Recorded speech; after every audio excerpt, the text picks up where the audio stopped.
Hello and welcome back finally to another Family Friday. I'm George Willett. These are the Bible Basics. I want to apologize. It's been about a month and a half since we've actually been able to record any of these videos. And what happened is the month of June here at the Westport Christian Church is just packed full of events going on. We have camp that happens. We have VBS. We have the VBS prep week. Then we have VBS, and then we have all the cleanup. And it just makes an extremely busy month. On top of that, I had an injury that took me down for a while. And now we've done our second week of camp in July, and I'm feeling better, so we wanted to get back out. But what I'm going to do tonight is, because it's been so long, I'm actually going to go back and kind of do a little bit of review so that we can continue having a discussion on worldview issues in America.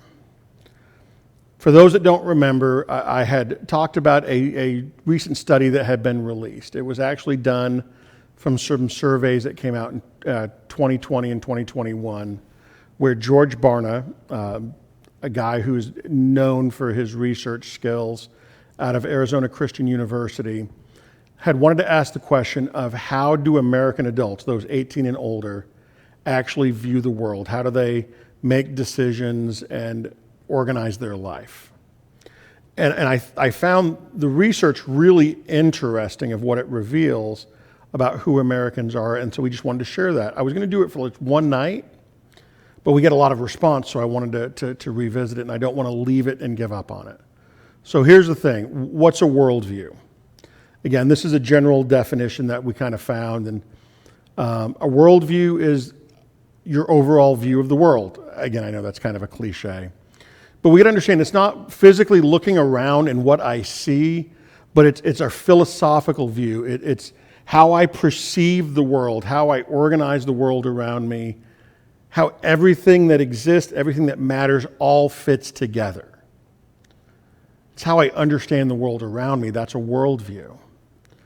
So here's another one. A person's worldview represents his most fundamental beliefs and assumptions about the universe that he inhabits. It reflects how he would answer all the big questions of human existence. Fundamental questions about who and what we are, where we come from, why we're here, where, if anywhere, we're going, and the meaning and the purpose of life. What the nature of the afterlife is, and what qualifies as a good life here and now. So worldviews are really important, and what we realize is everyone has a worldview.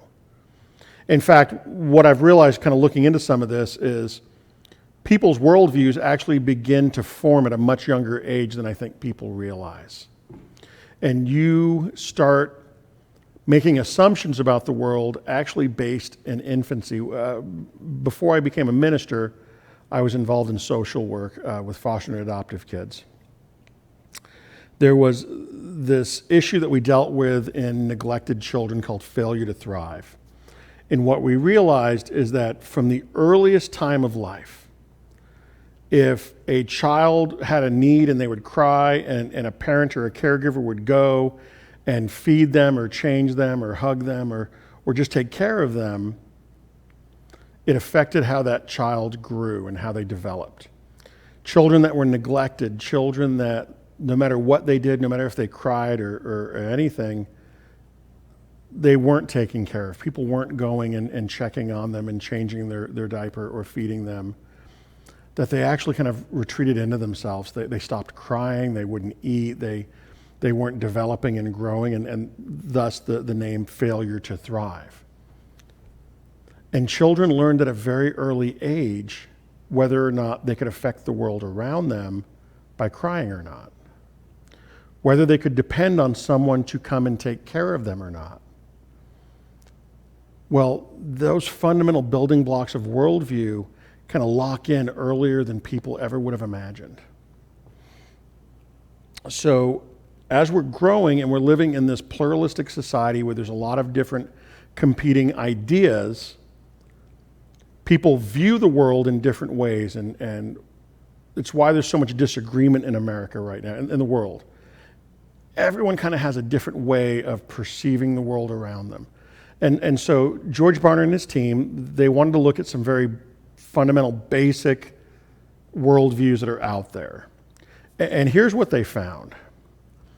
that this worldview called secular humanism, where you kind of think that humans are the pinnacle of everything, that to be human is what matters most, and that we can solve problems, we can take care of ourselves, that there's nothing higher to achieve, that being human is what gives us meaning in life, that about 2% of the adults in the country hold on to this kind of a worldview. Another one is called Moralistic Therapeutic Deism. This came out of some research in the early 2000s in church youth groups, actually, that a lot of younger people in the church kind of viewed God as being nice, and he was out there, and he wanted really good things for people, but he didn't demand much from them. He didn't expect people to change or to transform their lives, and he was really there if you need him, because he wants the best for you, and if you're a good person, you're going to be saved. Not very challenging, and also not very biblical. Then there's Post-Modernism. Post-Modernism is, and I had told this before about a month and a half ago, that you got to understand your terms, because there is Post-Modernism in architecture and design schools, but also in philosophy. And kind of we had gotten, in postmodern thought, we gotten past this idea of thinking there was an ultimate truth to anything. That you had your preferences, I had mine, and how we perceived the world. We kind of the whole argument of, the 7 blind men who were, investigating an elephant and trying to figure out what it was. And one guy touches the ears and says, "Oh, it's a big fan," and another touches the tusk and says, "Oh, it's a spear," and one touches the legs and, "Oh, no, this is like a big tree trunk," and one touches the tail and, "Oh, it's a rope," and another the trunk and, "Oh, this is a snake."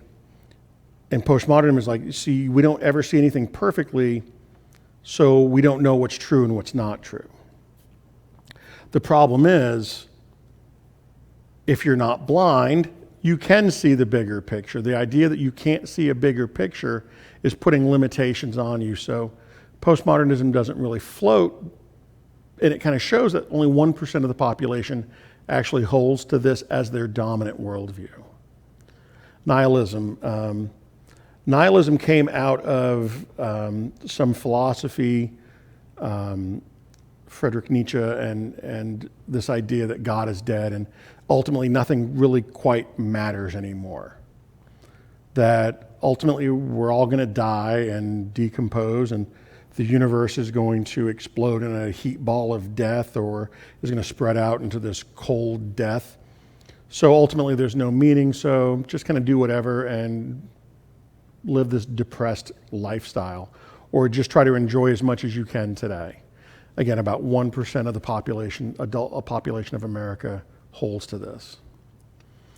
Eastern mysticism and Marxism, though they get a lot of discussion, less than 0.5% for either one of those. And then a biblical worldview. A Christian who is going to believe in orthodox teachings of the Bible, of who God is, what the Bible is, how we're supposed to live our lives, and what ultimately is going to happen to us, 6%.